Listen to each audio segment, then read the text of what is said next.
Regarding the injury and and what has happened, has there ever been in this period of time a concern for you that, obviously from a health point of view, of getting your vision back to full health, but has there been thoughts of whether you'd be able to fight again? I'm just thinking about my health at the minute, to be honest. I'm not even thinking about any of that stuff, because you got to like take one step at a time, don't you? Yeah. You can't be doing that. Obviously the plan is to go back and beat the living daylights out of Ciryl Gane. That's the plan. Recently, Tom Aspinall opened up about the serious eye surgery he had to go through, and he made one thing very clear right away. He's healed up, locked in, and more driven than ever. Instead of slowly easing his way back into action, Aspinall says he's aiming straight for Ciryl Gane. There's no tiptoeing around it either. In his own words, he wants to get back in there and do real damage, proving that the setback only added more fire to his mindset, not fear. Gane has made a series of errors in previous fights, typically the kind that only involves him suffering because of how bad the calculus is. But here is a case where he just engaged in undisciplined defensive contact, and it led to a disastrous result. It makes him look bad. It made the fight end in a totally anticlimactic manner. It makes Tom, you could see how and hear how frustrated he was.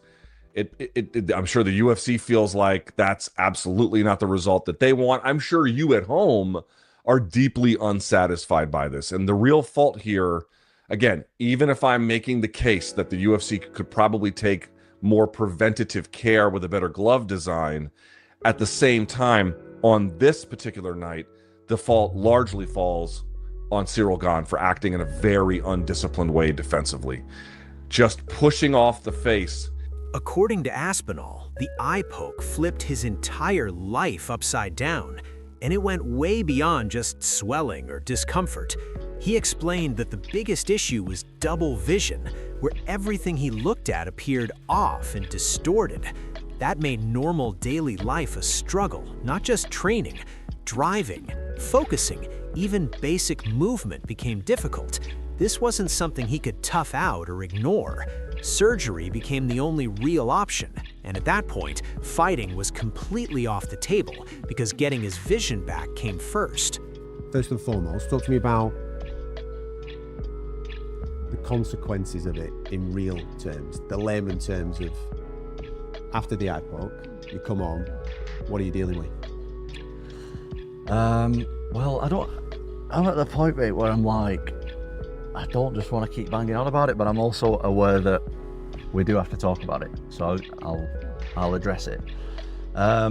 Just not being able to see properly, mainly.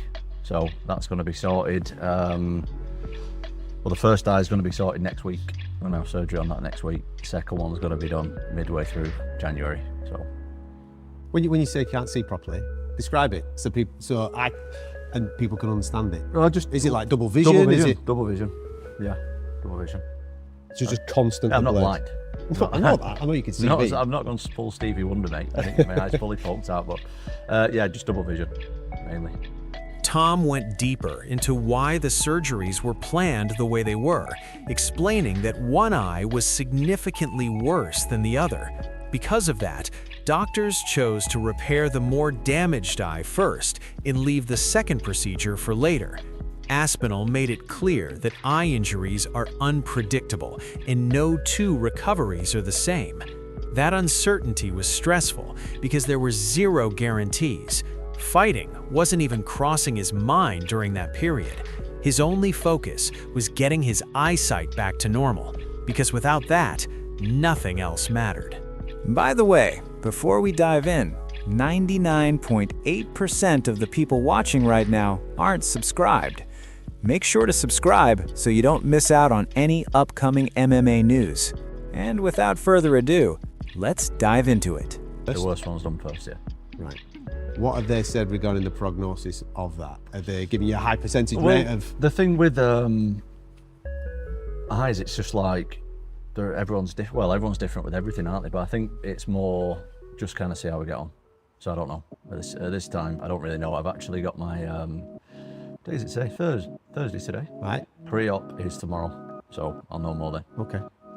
Regarding the injury and what has happened, has there ever been in this period of time a concern for you that, obviously from a health point of view of getting your vision back to full health, but has there been thoughts of whether you'd be able to fight again? I'm just thinking about my health at the minute, to be honest. I'm not even thinking about any of that stuff, because you got to like take one step at a time, don't you? Yeah. You can't be doing that. Obviously the plan is to go back and beat the living daylights out of Ciryl Gane. That's the plan. When Ciryl Gane came up in the conversation, Tom didn't hide his frustration at all. He admitted he was angry because the injury came from an illegal action. Aspinall explained there's a big difference between getting hurt by a clean strike or takedown and getting injured by something that breaks the rules. That's not the kind of risk he signed up for, and that's why the situation still bothers him today. And I'm sure you've picked up many injuries that nobody knows about over the years, through competition, through training, and all these types of things, right? But being in a situation where you pick up an injury off a shot that isn't supposed to happen within competition, like I said, that must have a different emotion connected to it. Yeah, I'm pretty angry, mate. Yeah. I'm pretty angry about it. Where's the anger? Where is it towards? To the opponent, as in Ciryl? Is it to the sport? Where's the anger towards? Mainly Ciryl. Yeah. I think that. I think mainly Ciryl. Yeah. Do you think he did it on purpose? I think that I've never accidentally done something in a fight. I don't see how you can, really. So I will leave it at that. Aspinall said that killer mindset hasn't gone anywhere. He still wants to step back into the cage and hurt opponents the same way he's done time and time again. The big change now is patience. He admitted his ego won't rush the process anymore, and he refuses to come back until his vision and overall health are 100% solid. Once everything checks out, he believes the aggression, motivation, and confidence will snap right back into place. We spoke about how that incident changed your relationship with fighting. How does it change your perspective on life? How does it change your perspective on relationships? All sorts of things. Well, people turn on you really quick, you know. And you always hear it, don't you? Like, people like start, maybe getting jealous and want to drag you down when you get to the top. I never really experienced that, to be honest. But people will turn their back on you quick and give their opinions publicly, even if they're your friend. And you think that maybe the fact is that they're not your friend, and they'll come out and say certain stuff and stuff like that when you have a relationship with them. And I just think it's, I've learned, mate. I've learned a lot. And several UFC analysts spoke up, including Luke Thomas, who broke down the eye poke situation from a bigger picture view. He pointed out that vision problems are actually common for long-term fighters and not exaggerated at all. According to Luke, these issues often show up later in a career, sometimes even without eye pokes involved. His point was simple. Eye damage is a real, ongoing risk in combat sports, and it shouldn't be brushed off. He's not making it better.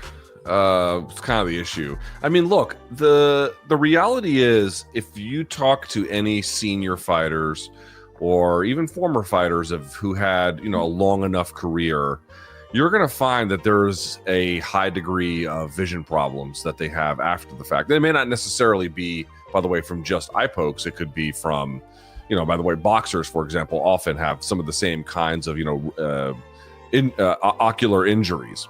Luke Thomas also touched on Tom's relationship with the UFC, including Dana White, and how limited the support appeared after the injury. He wasn't shocked by it, saying this is often how the organization treats fighters who lack strong business leverage. Even if someone earns a title, Luke believes they may still struggle to get backing if they don't have serious negotiation power.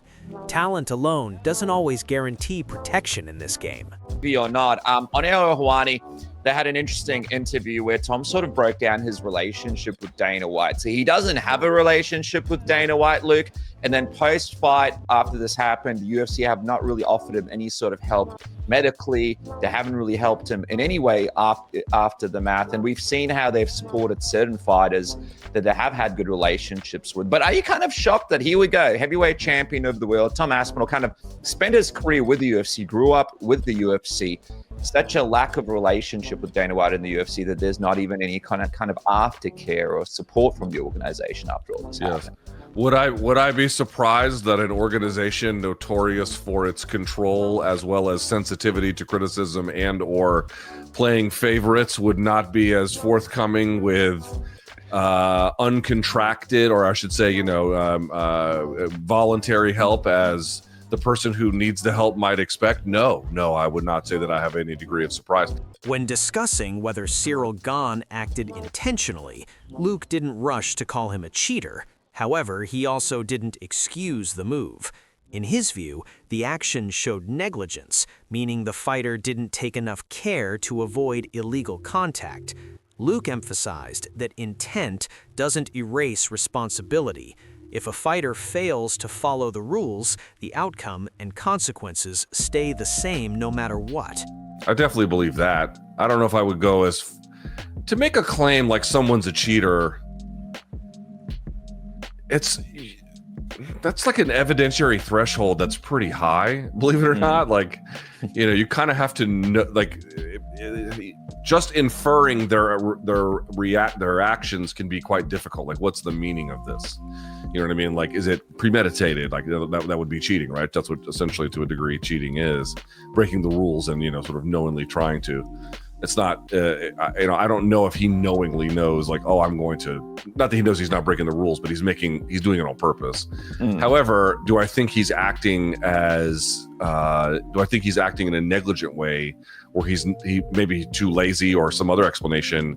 He's not employing best practices around, hand shape and finger, I don't know what the word would be, maintenance, distance, whatever, but certainly, making sure you're acting in a way that the rules require to minimize the risk of poking your opponent in the eye. Do I think he takes that seriously? I would say that the evidence suggests he probably doesn't. Michael Bisping focused on the medical side first and made it clear this was not a small issue at all.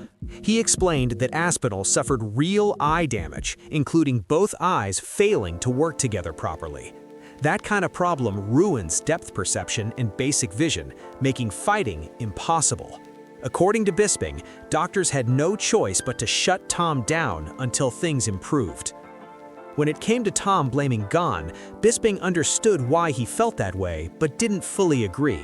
He pointed out that Tom is the one dealing with doctors, mistraining, and online backlash. In that emotional space, it's easy to believe it was intentional. Still, Bisping believes these things can happen when hands are extended and fighters move forward at the same time. Sean O'Malley jumped in with his thoughts on UFC 321, saying Ciryl Gane looked sharp before everything collapsed. He highlighted Gane's smooth movement, fast jabs, and how comfortable he looked early. O'Malley also noted that even while Aspinall was bleeding, he kept pushing forward and building pressure. Then suddenly, the fight just stopped. The real disappointment wasn't the fighters, but the moment being stolen, leaving the division stuck with unanswered questions and what-ifs. After hearing Aspinall speak post-fight, Teddy Atlas shared his frustration. While he wasn't outraged by one bad call, he's concerned about how often these incidents keep happening.